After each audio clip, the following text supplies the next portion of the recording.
And tonight we get to the subject of Europe in Bible prophecy. And we want to kind of jump back into Daniel chapter 2, where we had, of course, the dream that was in Daniel chapter 2, verse 28, where Daniel is brought before the king Nebuchadnezzar, who has had the dream. And we read in verse 28 that there is a God in heaven that reveals secrets. And Daniel says to the king that he will make known to the king Nebuchadnezzar what shall be in the latter days. And he goes on to say that he reveals the secrets and makes known to thee what shall come to pass. So the vision Daniel has in chapter 2 that we've been examining over the past several weeks, actually quite a period of time, is one that is, yes, to deal with history, but also takes us through to a picture of what's going to be in the latter days.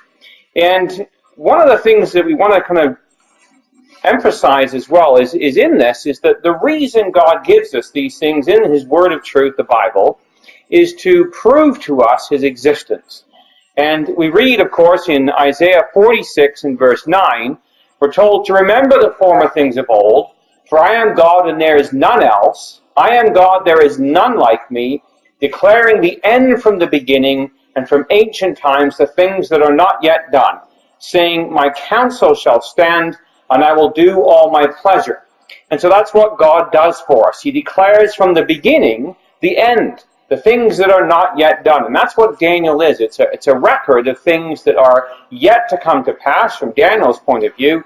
But when we look at them, we see that they are things that are in fact have come to pass in the very far distant past and in the not too distant past as well. So it's a privilege for us to have the Word of God and to search these things out. But it's a privilege that's not given to just anyone. It's the revelation in chapter 1, verse 1, another prophetic book that follows on from Daniel, the revelation of Jesus Christ, which God gave to Him to show to His servants things which must shortly come to pass.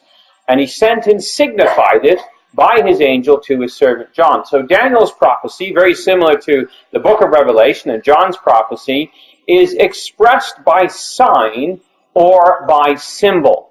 And it's about things yet to happen. In John's case, we're told they were things that were shortly to come to pass. And so the challenge to us is to correctly divide the Scriptures so that we can understand it and have a perspective of what God has laid out for us in history and through prophecy, so we can be assured that what He's got to say about the future, what is yet to come to pass, will in fact happen. And there is a blessing associated with this. It's not just an academic exercise that we can sort of tick and bob through, where we can say, well, this is interesting and that's interesting, and we can recount some facts. That's not the point of it.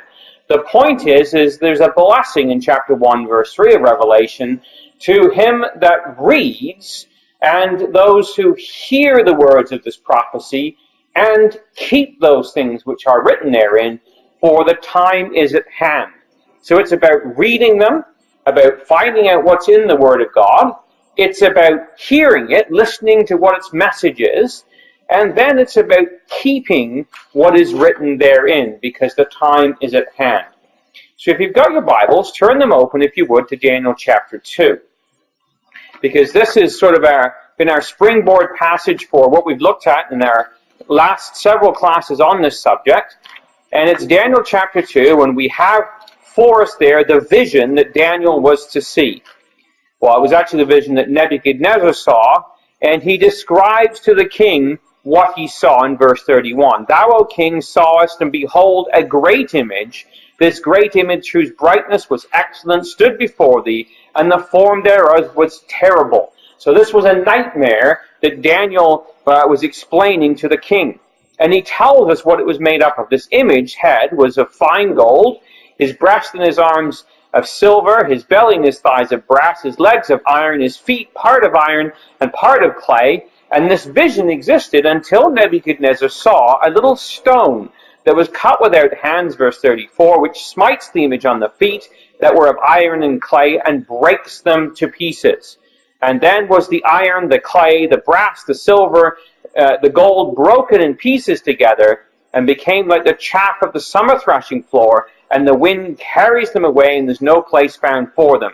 And the stone that smote the great image on the feet would become a mountain, a great mountain, that would fill the whole earth. And so this is the picture of what Daniel saw, was this great image. It was a vision of the night. It was a nightmare, dreadful and terrible. A head of gold, chest and arms of silver, belly and thighs of brass, and legs of iron, feet part of iron and part of clay. And he tells the king in verse 36, we're going to tell you the interpretation of the thing. And Daniel says, look, it's not because I've got any special talent or because there's something in me. He says it's the God of heaven, verse 37, that has given thee a kingdom and power and strength and glory. And he goes on to say in verse 39, verse 38, at the end of it, thou art this head of gold. And then he describes a succession of empires. And we've looked at these. The first being the Babylonians, the head of gold. The Medo-Persians, the chest and the arms of silver, the belly and the thighs of brass, which would be the equivalent to the Greeks, and the Roman Empire that we looked at a couple of weeks ago, which would be the legs of iron, until finally we come down to the last of these phases, which is the feet, part of iron and part of miry clay.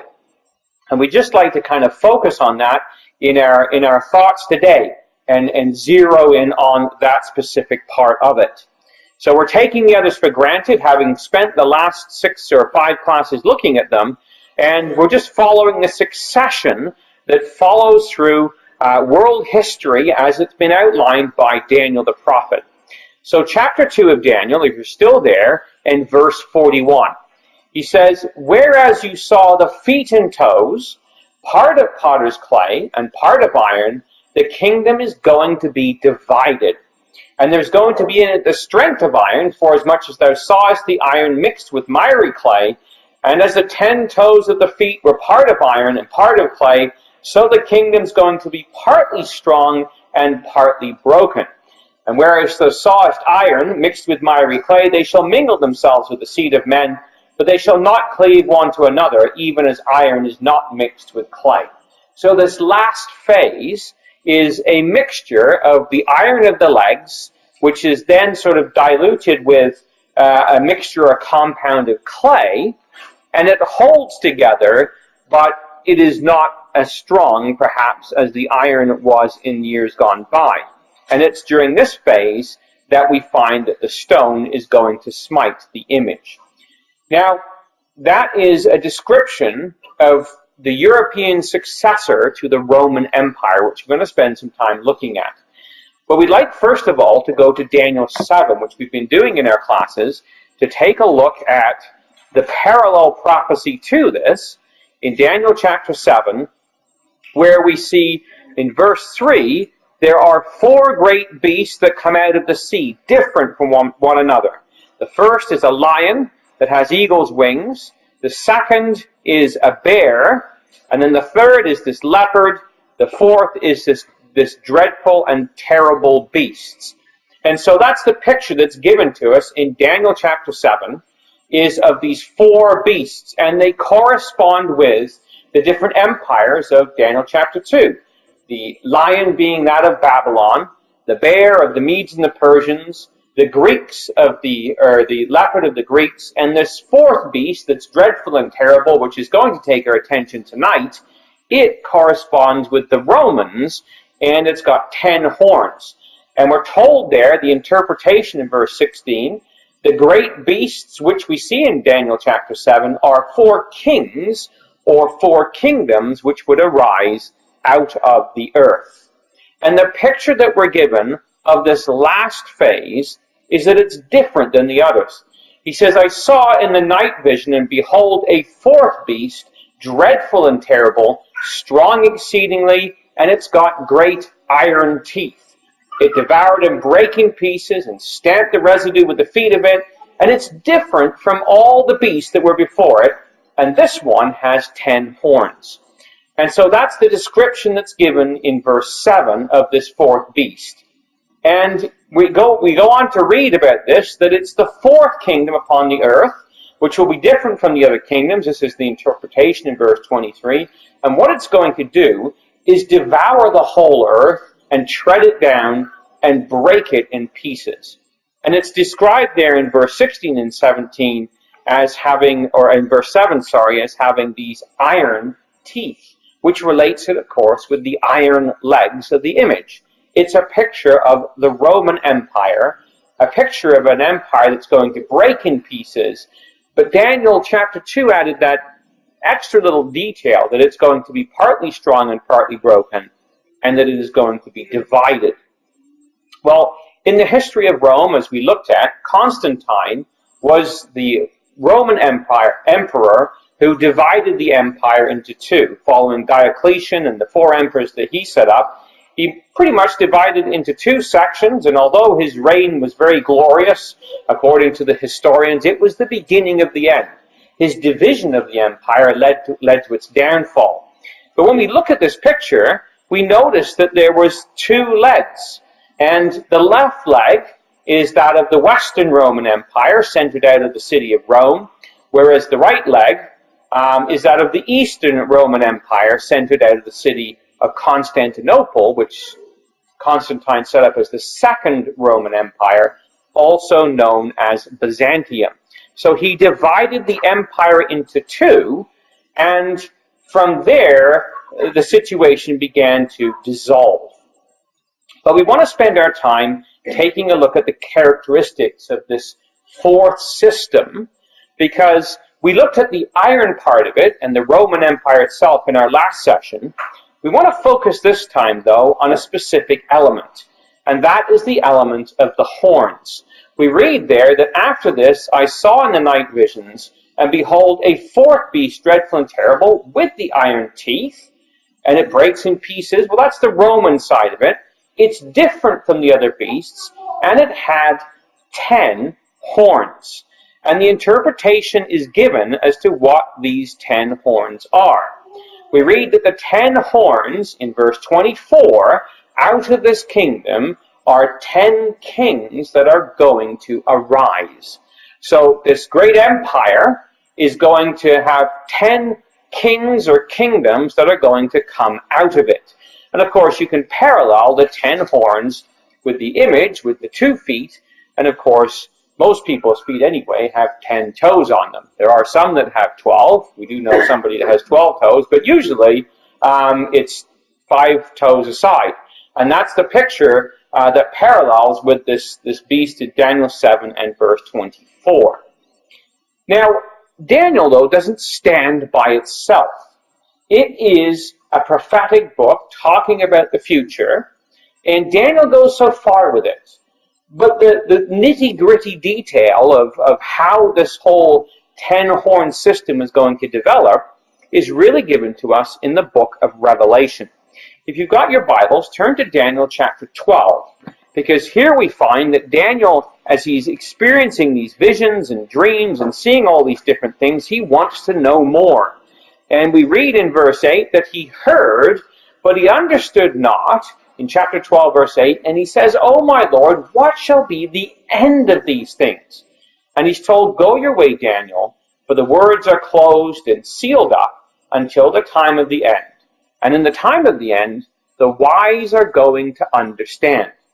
When we come to the book of Revelation, which was given to the Apostle John in the Isle of Patmos, the things that are shortly to come to pass, in Revelation chapter 5, verse 5, we find the same book that was sealed back in Daniel's time being unsealed. "Behold, the Lion of the tribe of Judah, the Root of David, has prevailed to open the book and to loose the 7 seals thereof." And so we have the unsealing of the book of Daniel in the book of Revelation. So this last beast system, which in John's time was by then the Roman Empire, because of course the Apostle John lived during the 1st century when the Greeks had already disappeared, the Medo-Persians were long gone, the Babylonians were gone, but who was reigning supreme were the Romans. And in fact, he was imprisoned in the Isle of Patmos at the decree of the emperor. So it was the Roman Empire that was already existing. Daniel's 4th beast was there, symbolizing both Rome and Europe in its last phases there.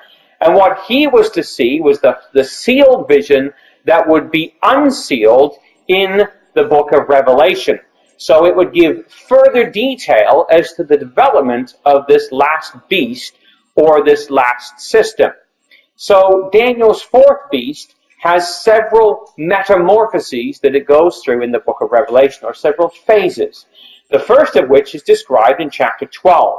It's described as a pagan Roman dragon, or a great red dragon is what it talks about there. And it's paralleled with the pagan system that was there when the Apostle John was there, would have an existence until the time period of Constantine. And then we come to Revelation chapter 13, and we have the appearance coming out of the sea of this rather bizarre-looking creature. It's still got the 10 horns, as did the beast in chapter 12. It had 10 horns but 7 heads. Well, this beast also has these 7 heads. This time they're leopards, but it's got the 10 horns as well. And it equates with the Christian Roman Empire. We don't have time to get into all the detail of these. That would be a look at the book of Revelation as well. But we're just trying to plug this vision into its different parts. We then come to chapter 13 in the latter half, and we have this beast of the earth, which parallels the Holy Roman Empire. So Charlemagne would come along, and he would resurrect what had been the Christian Roman Empire, and he would establish the Holy Roman Empire that would last for several hundred years. It would, of course, dissipate and finally disappear during the French Revolution, but we get the last system in Revelation chapters 17 and 18, where there would be a resurrection of this beast system, and we've labeled it there as the European Union of today, and of course there's a woman that rides upon it, which we'll look at briefly, which is the Vatican itself.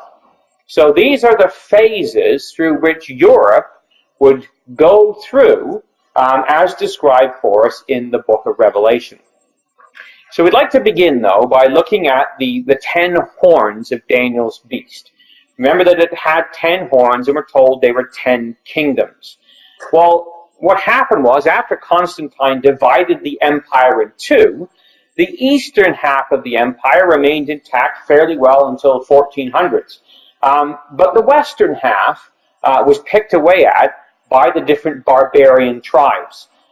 This is a depiction of Alaric and the Visigoths, which are one of the groups that would come in around 401 AD, and they came out of the kingdom, Daniel says. So out of the Roman Empire arose one of the barbarian tribes, and they would lay siege to different pieces of the Roman Empire and would begin this attack upon it.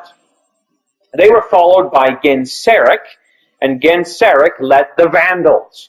And you've heard of vandalizing something. Well, this is where the word comes from. Basically, the destroyers is what they were. And they invaded Carthage in North Africa using ships, basically. They came across, and they went into the area of Rome. And when they were there, they pretty much destroyed the city, a pillage that lasted 14 days and 14 nights. And, of course, there remained pretty well nothing that was public or private wealth that they didn't take away with them. They plundered all the treasuries of all the temples and took everything in ships across to North Africa. And among the spoils, as is depicted here, it is said that there were relics of the two temples, or rather the religions, basically, and you can see the menorah there that's being carried off, which legend says was sunk at the bottom of the Mediterranean Sea in one of the return journeys. But they came along and they sacked the area of Rome and destroyed great parts of it. Now, they were followed by 452 by a rather pleasant fellow named Attila. Attila was, of course, the leader of the Huns. And it was the Huns that were pushing all these other tribes into the Roman area. And it was during the reign of Attila, who became the terror of the world, that it urged the rapid downfall of the Roman Empire, Edward Gibbon tells us. So what he did was he united the German Scythian kingdoms under himself, and a huge swath of land there that you can see, all the way back here into what we call Russia today. There's the Volga River, right over to Europe on the western side there to the Danube. So it covers the whole area of Scythia, and what we would call Eastern Europe today. And that was the empire of the Huns. And he had a great, very fast, short-lived campaign, carrying as it was the sword of Mars, as it was called, believing he was divinely entitled to claim dominion over the earth, and that's what he did. His empire went from the Danube to the Don, in what we would call in Ezekiel the area of Magog. And he died at the height of his power in his sleep, following a drunken, some say he was poisoned at his wedding ceremony, but he died in his sleep, and that was the end of his empire. There was nobody that could hold it together after him. Well, they were followed in 476, and somewhat simultaneously, by the Goths, the Gothic kingdom of a man named Odoacer. And Odoacer came to Rome, and on the throne of Rome at time was the last Caesar, a man named Romulus or Augustulus. And it's interesting, the first of the rulers in Rome was Romulus. The two boys, if you've ever seen the depiction of the Roman wolf, and you had Remus and Romulus. Well, the first was a Romulus, and the last was a Romulus. And the barbarians came along and basically overtook this whole area. And the emperor's father was executed, and he was left pretty much at the mercy of Odoacer. And so what he did was he resigned as the emperor of the West, leaving Odoacer as the sole monarch, no longer the emperor, but simply the king. And he didn't want the title of Emperor of the West, so he abolished it, because he didn't think it was really worth much anymore. And thus the Roman Empire ended around the year 476. So you had these barbarian nations that settled all the way through Europe. There was the Vandals in North Africa, the Visigoths in Spain, the Suevi in Portugal, as you would call it today, the Franks in France and Germany, Burgundians in what we would call Germany today, the Alemanni in Austria, Ostrogoths in Italy, Lombards in Poland, the Gepidae in Hungary, and pushing behind all of these, of course, were the Huns, who kind of pushed the rest of them forward. So these were the 10 nations, or some of the nations that came out of the Roman Empire and constitute the 10 horns of that beast. But the story doesn't end there, because we read in Daniel chapter 7 and verse 8, that when he's considering the horns, behold, there came up among them another little horn, before whom there were 3 of the first horns plucked up by the roots, and behold, in this horn were eyes like the eyes of a man, and a mouth speaking great things. So what happened is that 3 of them were removed, they were taken off out of the way, and in their place came along this rather grotesque-looking little horn.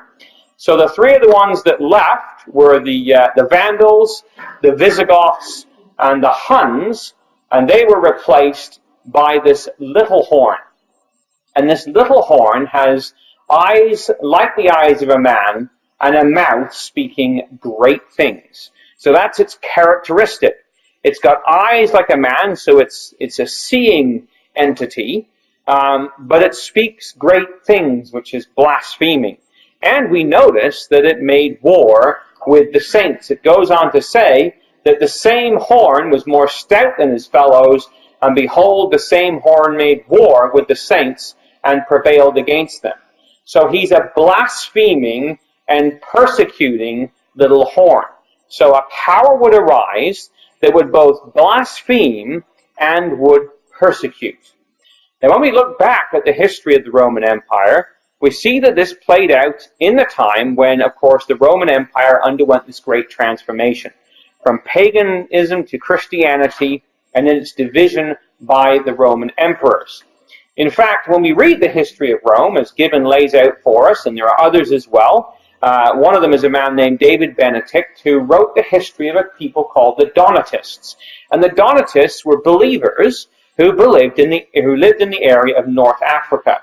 And he describes Constantine's coming to power, and how that you go from pagan persecutors to now Christian persecutors. Remember that it was under the pagans that many of the Christians were persecuted. Nero in Rome, Paul was put to death, John was banished to the Isle of Patmos. Well, it all changed when Constantine came along. We read that in the early age of Christianity, the persecution of Christians by pains and penalties was by the worshippers of the false gods of the heathen. Different parties had their controversies, but they would have no aid from the secular powers against their opponents, had they desired it. But no sooner was the first emperor who professed himself a Christian seated on the throne than there was an entire change in the business of persecution, so far as the subjects were concerned. Formerly, it was the heathen persecuting the Christians, or the pagans, as we would call them. Now, it's the Christians persecuting their recusant brethren, who were supposed to be worshippers of the same God. And so what we found was that Constantine, when he came to power, took great efforts to try and quell the different factions within the Christian community, because he had switched the empire over from paganism to Christianity, and his power base was dependent on the Christians. The problem was, the Christians, if you had 3 of them in the room together, you had 4 or 5 opinions on every subject. And so they would start debating amongst themselves, and these debates got a little out of hand. So Constantine tried to kind of shore this all up to control his power over these people. And so it was that he held a council at a place called Nicaea. And here we have depicted for us Bishop Nicholas there on the right-hand side, and you can see his clenched fists, and he's having a debate with Arius of Alexander. And they're debating with fisticuffs over the doctrine of the Trinity, and whether or not it was a triune God or there was not a triune God. And so at this point in time, Bishop Nicholas, who you know probably better as Saint Nicholas or Santa Claus, is giving the left hook to Arius in this debate. And of course, he actually won out. And in the background there, with the little poof over top of him here, is Constantine the Emperor, who is presiding over this debate in the church. He's still a pagan at this point in time, but he was the one who would decide which doctrine won out. And so he was in favor of the Trinitarian doctrine. So because of that, it became the doctrine of the universal, or as it would be called, Catholic Church. And that's how it was decided. And so it was that anybody who disagreed with this would then experience persecution. No longer Nero and his cronies and the rest of them persecuting, but now the Christian empire persecuting anybody that didn't agree with the doctrine of the emperor. And so we read in a book by Eusebius, The Life of Constantine, as it's called, a description by Eusebius, the Catholic priest, who was very close to Constantine and a great supporter of him, and this is what he has to say. There were the lurking places, or thus were the lurking places of the heretics broken up by the emperor's command. And the savage beasts they harbored, which by that he means those who held impious doctrines, were driven to flight. Of those whom they had deceived, some intimidated by the emperor's threats, disguising their real sentiments, crept secretly into the church. So we see that there was a persecuting element that this horn power would take on. It would crush any voices of dissent.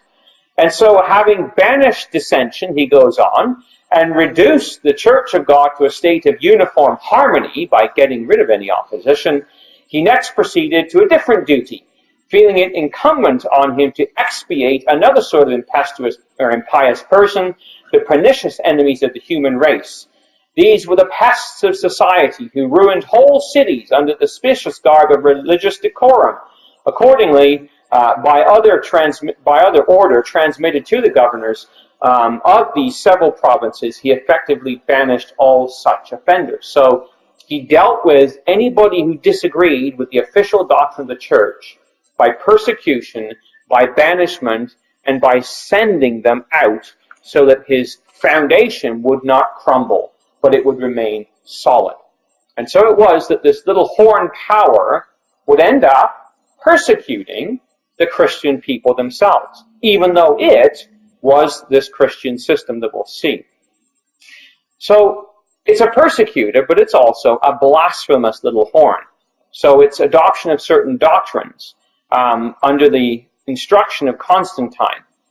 But it's also the decrees of other emperors, such as Justinian, in March of 533. So long after Constantine's dead, Justinian the Victorious and the Pious, the August, etc., who is writing to John, the most holy Archbishop of the sacred city of Rome, the Patriarch. So this is the emperor writing to the Patriarch of Rome, the old center of the empire.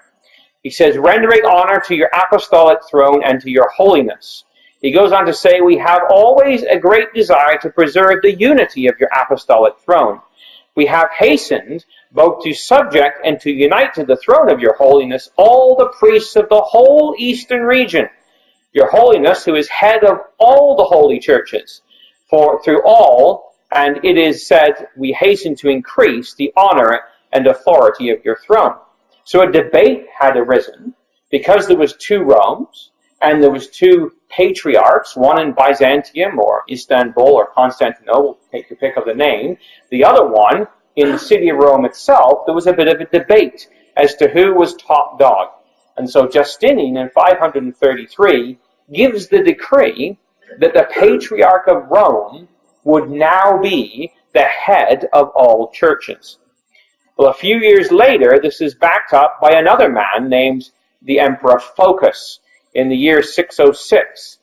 This Boniface III, which would be the Pope at the time, obtained from Phocas the prince that the apostolic throne of the blessed Apostle Peter should be head of all churches, because the Cosmopolitan or Constantinopolitan church declared that she herself was first of all churches. So again, the debate was still going on, and the Pope Boniface III obtained from the Emperor Phocas the final decree that said, no, it is the papacy which is head over all the churches. And so it would be the leader of this whole system. It would have eyes like a mouth, eyes like a man, a mouth speaking great things, and it would be a persecutor of Christians, as we read in Daniel, of that stage of the Roman Empire. Well, onto the scene, as the western side of the Roman Empire is crumbling away, comes a man named Charlemagne, Charles the Magnificent. He was the son of a man named Pepin, and he fought with the Lombards in Italy. Now, the Lombards were one of those barbarian hordes that came down. The name Lombard simply means long beard. And so you could distinguish an Arian Christian from a Roman Catholic because the Arians wore beards and regular Christians didn't. So that's why they called them the Lombards. They wore these long beards. So the Arian religion had taken over that area because it was under the persecution of Constantine that they pushed all the Arians, anybody who wasn't Trinitarian, out to the corners of the empire. They banished them. But these men were preachers. And not all of them by any stretch of the imagination had the truth, but they were sent out to the corners of the empire, and they did what they did best, which was preach. So when the barbarians finally came into this area, they did have a religion. They had been converted from paganism, but they had the Arian strand of that religion. So when they'd come into Italy and they'd taken it over, following Odoacer and the others, the Goths that had come in, they had established themselves with the Arian religion. Well, Charlemagne was the son of the Catholic Church, and he came in and he pushed these Lombards out, and this is his throne room in Aachen in Germany. This is the throne where he was crowned, and he was crowned on Christmas Day, 799 AD. So this is his shield, and this is the bust of his, I think it's part of his tomb, where they keep his bones. And so he established what was called the Holy Roman Empire. It had been the Christian Roman Empire, but the Huns and Goths and everybody had come and carved it all up. So he amalgamated a piece of it back together again. He conquered the Vandals, the Visigoths, and the Huns, and he established in the center of Rome, in the area of France, Germany, and Italy, this Holy Roman Empire. And what he also did was he gave the areas that he had taken from these three nations, the Vandals, Visigoths, and the Huns. He gave their crowns and their area to the papacy. And I should have had it on there, but there's a picture, of course, of the triple tiara, the crown with which the Pope is crowned. And they didn't use it for a while until I think they used it with this last one again, but it has 3 crowns on it. And there's lots of stories as to what those 3 crowns are all about, but when you reach into history, it was when Charlemagne gave these 3 dominions to the Pope, and of course those horns, the 3 horns of Daniel, were plucked up, and this little horn prevailed over them. But its character, if we remind ourselves of it, it spake great things, it's more stout than its fellows, and it made war with the saints, and it prevailed against them. So Charlemagne then, like Constantine, put into play a policy of forced conversions. And so we read from the Columbia Encyclopedia, Charlemagne's struggle with the pagan Saxons, whose greatest leader was Wittekund, lasted from 772 to 804. So how did he go about dealing with these Saxons, these pagans, and the others? Well, it's by a dint of forced conversions and wholesale massacres. So a nice Christian king, and the transportation of thousands of Saxons to the interior of the Frankish kingdom. Charlemagne made his domination over Saxony complete. So he instituted a policy that would be followed by many different successors of expelling a portion, converting a portion, and killing a portion. And that's how they dealt with different religions in their area. And this is the great Christian king, Charlemagne, who began the Holy Roman Empire. Now, this is the beginning, of course, what is known in history as the Dark Ages. Dark because the light of the Scriptures would be attempted to be extinguished. The Catholic Church wanted no competition. Just like Charlemagne or Constantine's time, we couldn't have people with alternate opinions on different subjects. So what they did was they took all non-Trinitarian Christian books or non-Catholic books, including the writings of the Jews, and they burnt these Bibles to eradicate anything that would not, or these writings, to eradicate anything that people could read and get the wrong ideas, quote unquote, in other words, not agree with them. So this burning of Bibles began, and the Bible became banned for the common man. And that went on for hundreds, over thousands of years. The last recorded Bible burning took place in Spain in 1957. That's the last time this happened. So that's not all that long ago. And of course, there was lots of book burnings during the Nazi Empire, during the Second World War. But this system, described in the book of Revelation in its sort of period as the beast of the earth, is described in Revelation 13, verse 15, that he had power to cause as many as would not worship the image of the beast should be killed. So this is a parallel with the little horn that would persecute the saints. So it would persecute them by forced conversions, by intimidation, by expulsion, and by this inquisition that was established. And here you have a heretic wearing the hat of a heretic at the Inquisition. And of course, if they would not agree, then they would be put to death. So they repented not of their murders, nor of their sorceries, nor of their fornication, nor of their thefts. We read in Revelation 9, verse 21, regarding one of the judgments on one of these systems. So here you see Anabaptists who are burned at the stake in Amsterdam in 1571 because they refused to accept the doctrines of this church. So it would persecute the saints. It would put them to death for a period of time. We read in a book called The Israel of the Alps, which is quite a graphic read. It was written in 1850, and you can get, the Baptist Standard has republished it. But we read here, the writer says that entire families traveled great distances to be present. They left their homes in the evening and traveled all night. At the outskirts of the villages, the men took off their shoes and walked barefoot along the silent street, lest the clatter of the iron-shod shoes should betray them walking along.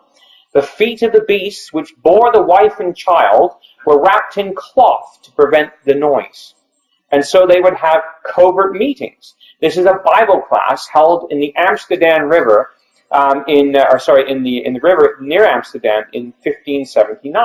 They'd go out into the river, because out there they could read their Bibles, talk about it freely, and nobody could listen in and hand them over to the authorities. A stark difference, traveling all night on foot, risking life and limb. How long does it take us to get to the meeting room? When do we travel? What are we willing to risk to get here? How often do we just have other stuff to do? This is what these people did. Just like the Waldenses that we read about as well. They traveled all these distances, and they weren't sitting in air conditioning. They weren't sitting in heated rooms on comfy seats. They were meeting out in fields, out in boats in the middle of the river. And so that's what these people had to endure. And of course there was the infamous Spanish Inquisition that was begun by Ferdinand and Isabella during this period of time. 1492, of course, is when Columbus sailed the ocean blue. It was also the year that all the Jews were expelled from Spain. And, the horrors of the Spanish Inquisition and the terrible things that were done, you would think that the Catholic Church would be a little embarrassed about the history of Queen Isabella and all the terrible things she put in play. But no, they canonized her as a saint, somebody to be prayed to be honored. Thousands and thousands of people put to their deaths over a 350-year period. And so we read in Revelation 13, verse 15, he had power to cause as many as would not worship the image of the beast, that they should be killed. And that's what happened. Here's the trial. This is from Israel of the Alps, of a Waldensian. So this is somebody who lives in the area of the Alps between France and Italy. And this is the recorded trial. It was all written down, kind of like the Nazis. They like to record their interrogations. So he's told, come to the Mass or you're a dead man. His response, well, Jesus says, if you believe in me, though you were dead, you will live. Kiss the crucifix. My Jesus is not on that piece of wood, but in heaven, from which he will come to judge the living and the dead. Will you not kiss it? I choose not to be an idolater. Those were the issues. They had to believe in the transubstantiation. They had to believe that the priest was able to turn that little wafer into the literal body of the Lord Jesus Christ and they were to eat it. And these people said, no, that is not what the Bible teaches. They refused to engage in cross worship, kissing crucifixes with Christ upon them or anything along that line. They were not idolaters. They didn't go along with this pagan superstition. And because of it, they were destroyed. Because of it, they were burned at the stake. Here's a very sad picture. It's children, victims, children of the victims, I should say. What they're doing is they're sifting through the ashes of their burnt parents to find something to collect so that they could bury them. That's how terrible this system was. And we mustn't forget that. This is the system that God will judge. And we read in the book of Revelation, true and righteous are thy judgments, O Lord God Almighty, because you have judged this system thus. And it's not a repentant system. It's one that takes the heroes in their minds of this age and glorifies them. A book called The Inquisition, a recent book, 1999, the writer tells us that to ensure the maximum number of spectators, executions, whenever possible, were performed on public holidays. The condemned would be tied to a post above a pyre of dry wood, high enough to be visible to the assembled crowd. So let's do it on a holiday, a high holy day, and let's gather a crowd around and everybody can enjoy the show as they tie these people up and burn them to death. And you see, the thing is that they thought this was doing God a service. Revelation 11 verse 7 describes this time period that when the witnesses had finished their testimony, the beast that ascended out of the bottomless pit will make war against them and shall overcome them and shall kill them. And this is the depiction of massacre of the Huguenots who lived in France. And it's the Protestants, and it was a plan that was approved by the Queen, which was, the idea was to summon all the people together to a meeting, and by night several captains of the Catholic Swiss mercenaries from the 5 different little cantons, some commanding the French companies, told them that it was the will of the king that according to God's will they should take vengeance on the band of rebels while they had the beasts in the toils. Victory was easy, the booty was great, and to be attained without danger. The signal to commence the massacre should be given by the bell of the palace. That would mark that they should recognize each other in the darkness. Marks that they would recognize each other in the darkness were a bit of white linen tied around the left arm and a white cross on the hat. So they'd mark themselves with a cross mark up on the forehead, tie a white armband around themselves, and they would go out and they would massacre the Christians. And they thought this was a great thing. In fact, they celebrated it. Revelation 11:10 tells us that they that dwell upon the earth will rejoice over them and make merry and send gifts one to another.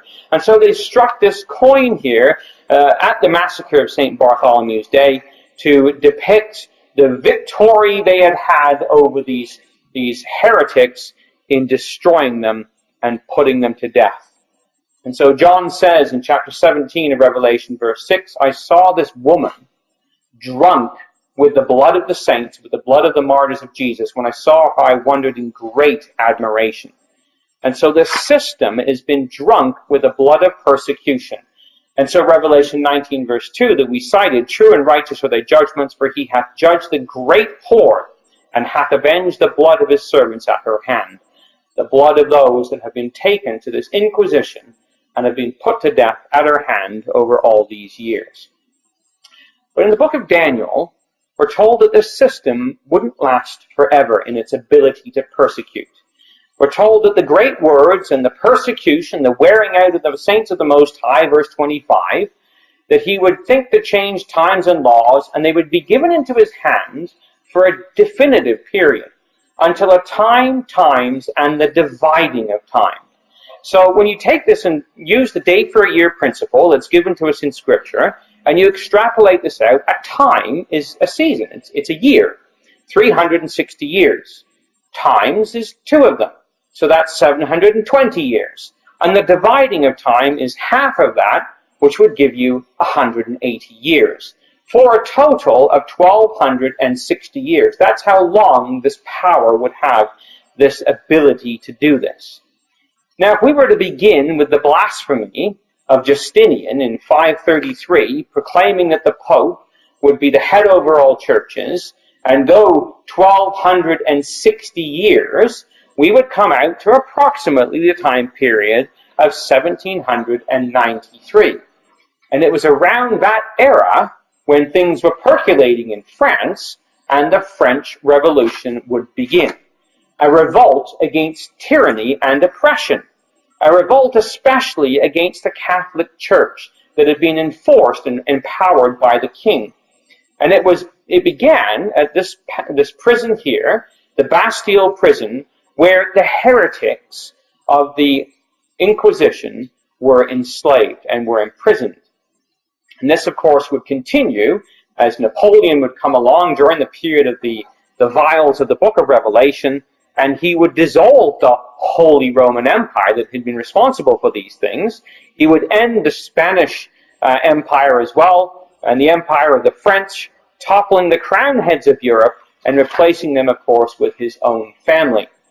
But he would go on from there in that he would also take the Pope prisoner in the year 1809 and begin the end of the papal temporal power that had been in existence for all those years since the time period of Charlemagne.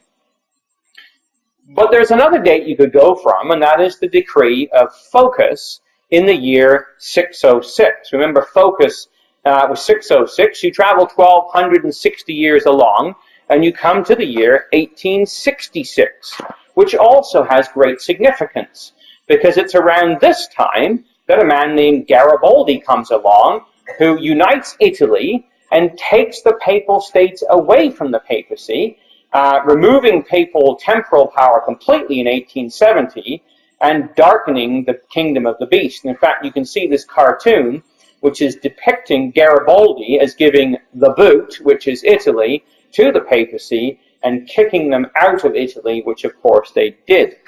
And so he led his black shirts under the flag of nationalism and removed him and made him prisoner in his summer residence of Castle Gandolfo, where he stayed for quite some period of time. So that's the picture of history that gives us.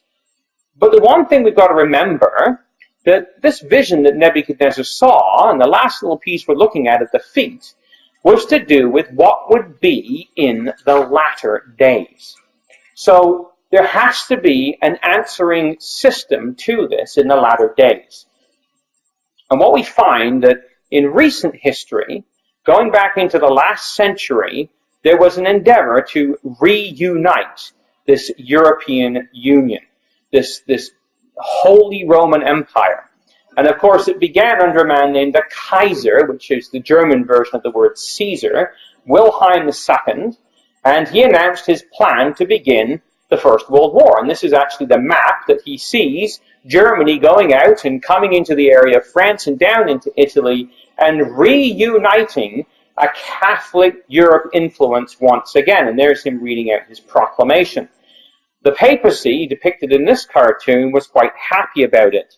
The caption reads, come on, my sons, for 39 years we've waited for you in Rome," since, of course, Napoleon and Garibaldi had been on the scene. But, of course, the First World War would not see the Germans being victorious. Millions of lives would be lost, but Germany would be thwarted. Not to be done away with. Hitler would follow shortly thereafter with his vision of a new Europe, Das Neue Europa, called, of course, the Third Reich, or the Third Empire.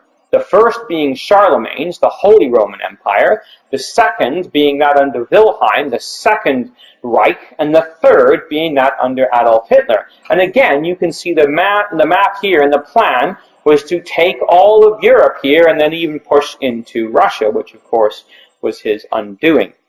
That wasn't to succeed either. But somehow, when we look at Daniel chapter 2 and verses 41 to 44, we're told that the feet, the toes, that are part of potter's clay and part of iron, this kingdom's going to be divided. But there's going to be strength in it, the strength of iron, inasmuch as thou sawest the iron mixed with the miry clay. And as the feet and the toes are part of iron and part of clay, the kingdom's going to be partly strong and partly broken. And whereas thou sawest the iron and the miry clay, they shall mingle themselves with the seed of men. But they're not going to cleave one to another, even as iron really can't be mixed with miry clay all that well. And it's that era that the stone would strike. So following those two false starts in resurrecting the Reich, another attempt was made, begun in 1957, in Rome, and this is the room where, of course, you can see the statue of the Pope down the end there, and it's the signing of the Treaty of Rome, trying to bring together different parts of this European era.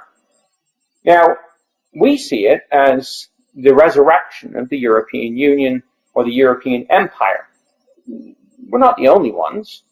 This is the Sunday Telegraph from quite a period ago, 1991. The article was "Now a Holy European Empire." And the writer says he calmly is preparing to assume the mantle, that's the Pope, which he solemnly believes to be his by divine right, that of a new Holy Roman Emperor, reigning from the Urals to the Atlantic. So people in the world saw that this was a brainchild of Catholicism. the woman in Revelation who would ride the beast. And more recently, this is just September 17th, 2011, The Economist, we read there that there is no recent close analog to the EU, says Wilhelm Buter. As a blend of national and supranational, the EU represents the Holy Roman Empire, which united Central Europe in the 10th century until the time of Luther. Well, technically speaking, until 1806. So this is people in the world looking at what's going on and saying, this is the Holy Roman Empire being reunited back together again. This is another cartoon that was in the Prince George Citizen where I used to work years and years ago, and just amazing, this one. They're so cute when they're young, you know, when they come out of the little egg, but they grow into this great big monster, the European Community, the EC as it was known then. And it's progressed, of course, greatly since that period of time.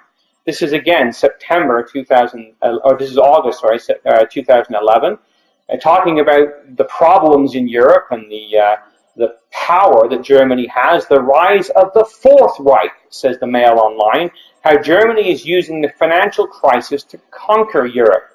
And it says that it would remove any pretense of democracy, that the things that they proposed to put in place, which of course happened, in those 16 countries. For once you have lost control of your economy, you have lost your sovereignty. Where Hitler failed by military means to conquer Europe, modern Germans are succeeding through trade and financial discipline. Welcome to the Fourth Reich, says the writer. So what this Bible describes is what's going to be in the latter days of this Roman Empire in its last vestiges is exactly what is being seen in the world around us. But of course, it's what shall be in the latter days. That's what the passage says in Daniel chapter 2 and verse 28. And this image had a head of gold. It's the head of Babylon. And of course, Babylon the Great, we looked at in our first in the series of classes, the Tower of Babel that we see here, back from the time period of Genesis chapter 11, the beginning of the kingdom of Babylon. And it just happens to be that it's this that the nations of Europe have decided would make a good sort of poster for them. And so here is a poster of Babylon being built. You can see the 12 stars around it there. And the little blasphemous sign at the bottom, Europe, many tongues, one voice, as if to be in the face of Almighty God, who divided nations by language. This is the way Europe decided to depict itself, as the Tower of Babel, or Babylon, being reinstituted. And not only that, Newsweek picked up on the same thing with the euro, the currency of Europe. And who's been pushing this from the very beginning? Well, of course, articles going back to 1989. The Pope moots United Christian Europe, calling for the creation of a united Europe. He's been behind these things right from the very beginning. And that's not enough, brothers and sisters and friends. Here's the picture of, Babylon the Great. But when it came time to build the European Parliament building in Strasbourg, they decided they would model it on the same thing. And they've even built their Parliament building as a representative of the same depiction of Babylon the Great. This is what shall be in the latter days. All those threads that have been there through all history that we've been looking at over these series are all coming together. And of course, the Catholic Church is at the heart of this because it's described in Revelation 17, the last in the phases. The woman who rides the beast, her name is Babylon the Great, the mother of harlots, the abomination of the earth. So it's no surprise that we see Babylon as a theme that's resurrected itself in Europe, the area over which the papacy has its greatest influence. And if, that wasn't enough, there is always the Babylonian lion with the wings, which is in this case here on St. Mark's Cathedral.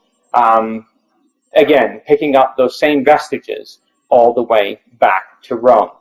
Babylon today being resurrected in Europe. But what we look forward to, friends, is all of these things to change in the very near future. Because what we read about in Daniel chapter 2 and verse 34 is that Nebuchadnezzar saw until a stone was cut without hands, which smote the image on the feet that were of iron and clay, and broke them in pieces. And the iron and the clay and the brass and the silver and the gold were broken in pieces together. All those nations united together and became like the chaff of the summer threshing floor, and the wind carried them away, and no place was found for them. And the stone that smote the image became a great mountain and filled the whole earth. So we look to see the unification of those areas that were once Rome, that were once Greece, that were once Medo-Persia, and that were once Babylon. Whether it's be Iraq, Iran, Greece, Italy, Europe, all of those nations being pulled together in one last stand. And it's at that point in time that we have the intervention of this little stone that will come and smite the image on the feet, which is the time period in which we live, and will destroy them, and will become a mountain that will fill the entire earth. And it's in the days of these kings, says Daniel, that the God of heaven will set up a kingdom which is never going to be destroyed. And the kingdom's not going to be left to another people, but it is going to break in pieces and consume all these kingdoms, and it is going to stand forever. And that is what we pray for when we use the words of the Lord's Prayer. Thy kingdom come, thy will be done in earth as it is in heaven. And this whole system is going to be destroyed when the Lord Jesus Christ returns from heaven and reestablishes his kingdom, which was promised by the angel Gabriel to Mary, that he would sit upon David's throne judging the 12 tribes of Israel, as was promised to David in 2 Samuel 7, and as was promised to Abraham that kings would come from him. So the nation of Israel will be that little stone led by the Lord Jesus Christ that will destroy this image. It's put a little differently in Daniel chapter 7. I beheld, because of the voice of the great words which the horn spake, I beheld till the beast was slain, his body destroyed and given to the burning flame. So it will be wiped away, it will be destroyed. But all this information is there, not to tease us intellectually, but rather to get us to think about what is about to happen. The Apostle Peter says in 2 Peter chapter 2, or chapter 3, verse 11, seeing then that all these things shall be dissolved, the world as we know it, the society that is as we know it, is going to be wiped away. What manner of persons ought we to be in all holy conversation or lifestyle and godliness, looking for and hasting unto the coming of the day of God? And what that's telling us, friends, is this. The bus is about to leave. The time has come. We're living in the time period of the two kingdoms, in the days of these kings. The Lord Jesus Christ is all but here. We read in in Romans, the night is far spent, the day is at hand. Let us cast off the works of darkness and put on the armor of light. That bus is about to leave, and the exhortation to us is that we best get on that bus before it in fact does drive away. So we have the opportunity now to make our choice as to what we want to do. The kingdom of men has enjoyed its glory for thousands of years, but it has come to its end. What we see going on in Russia today, as the Russian bear is moving in towards the European area, is simply the fulfillment of Ezekiel chapter 38, Daniel chapter 11, all these prophecies that we've looked for so many years rolling out. And it's going to be replaced in the great victory the Lord Jesus Christ will have in the land of Israel. When it's destroyed on the mountains of Israel, it will be replaced, as we read in Isaiah 2, it will come to pass in the last days, that the mountain of the Lord's house will be established in the top of the mountains, and be exalted above the hills, and all nations shall flow unto it. And many people shall go and say, come ye, Let us go up to the mountain of the Lord, to the house of the God of Jacob. He will teach us of his ways, and we will walk in his paths. For out of Zion will go forth the law, and the word of the Lord from Jerusalem. That's the promise of what's coming. A kingdom of God on earth. A kingdom wherein dwells righteousness. And we pray God that that day will soon be upon us.